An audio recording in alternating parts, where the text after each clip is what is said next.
E nesse lance aí da redução e tudo mais, a gente tem sempre aquela questão, né? O mundo, a gente não consegue mais voltar ao mundo como era, né?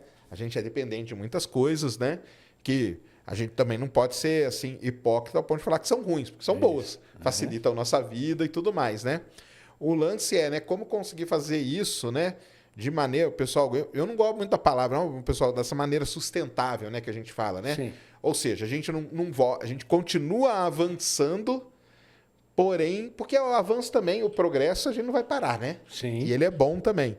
Mas como avançar e como progredir de maneira, né, que a gente não se mate, né? Não se autodestrua, né? Há vários desafios nesse aspecto. Por exemplo, na questão energética, essencialmente o problema da mudança climática já foi resolvido. Se você estruturar programas de larga escala de energia solar e energia eólica, você consegue sustentar. Tem um problema da intermitência, obviamente, né? Então tem sol e tem vento, principalmente durante o dia. Mas aí você vai ter que ter desenvolvimento de maneiras de armazenar energia, ou com baterias, ou usando usinas hidrelétricas. Então, essa questão está resolvida. Mas tem algumas questões das mudanças climáticas que não estão resolvidas. Uma delas é a seguinte: 30% das nossas emissões de gás de efeito estufa hoje se dão para a produção de alimentos, comida, né? E você vê que hoje nós temos 8 bilhões de pessoas no planeta, seremos 10 bilhões de pessoas em 2050. Então, como é que a gente vai poder atingir o que a gente chama net zero, né? Ou seja, emissões líquidas zero de gás de efeito estufa, se a população vai ter que continuar comendo, né? E vai ter que comer. Claro que você pode mudar a dieta, comer menos carne, que emite muito metano, mas existe um limite para essa adaptação. E então, essa é uma das questões que mais preocupa os cientistas, que é como produzir alimentos com emissão zero de gases de efeito estufa.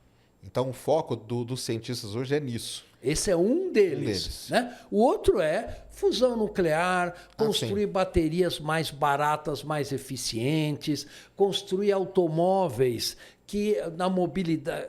Trabalhar a questão da mobilidade urbana com transporte público de qualidade para a população, de tal maneira que São Paulo não precise ter 8 milhões de automóveis nas ruas e assim por diante. Então, há várias questões que a ciência está trabalhando em paralelo para resolver a questão das mudanças no clima. Legal. O senhor que viaja aí o mundo todo, assim, qual que é o país que o senhor acha que está mais desenvolvido progredindo nesses desenvolvimentos, ou que se mostra pelo menos mais interessado? Olha, como os países mais interessantes nesse aspecto, basicamente, é a Escandinávia, né? Suécia e Noruega. Então, são países que hoje, por exemplo, você tem subsídio para a produção de energia solar e energia eólica nesses países.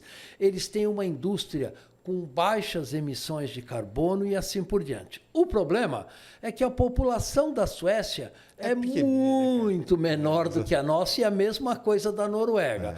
E, obviamente, são países ricos. Uma coisa é você ter dinheiro no bolso para fazer o que você quer, a outra coisa são países da América Latina ou da África, por exemplo, onde as necessidades básicas da população, carente, vulnerável, são gigantescas. Então, o desafio também está na questão de reduzir as desigualdades sociais para que quem hoje é muito vulnerável e não tem condições de sobreviver às mudanças climáticas possa ter melhores instrumentos num clima em mudança. Entendi. Então porque para eles é mais fácil, né? Além deles terem dinheiro, tem pouca gente, né? Isso. Também a Noruega, por exemplo, 70% dos automóveis que rodam na Noruega hoje já são elétricos. Já são elétricos. Caramba. 70%. E vai chegar a 100% até 2030. Esse é o compromisso deles. Entendi. A Alemanha não vai deixar vender nenhum carro movido a combustão interna, como os nossos, a partir de 2035. Todos os carros obrigatoriamente terão que ser elétricos. Então, os países estão correndo nessa direção. E o Brasil está ficando para trás em muitos desses aspectos, Por exemplo, não temos um programa de eletrificação da frota, né? Poderíamos ter, por exemplo, os 30 mil ônibus da cidade de São Paulo sendo elétricos, com baixa emissão, muito mais confortáveis para a população e assim por diante. Mas, para isso, a gente precisa de ter governos que efetivamente se preocupem com o estado da população. Fazer isso, né?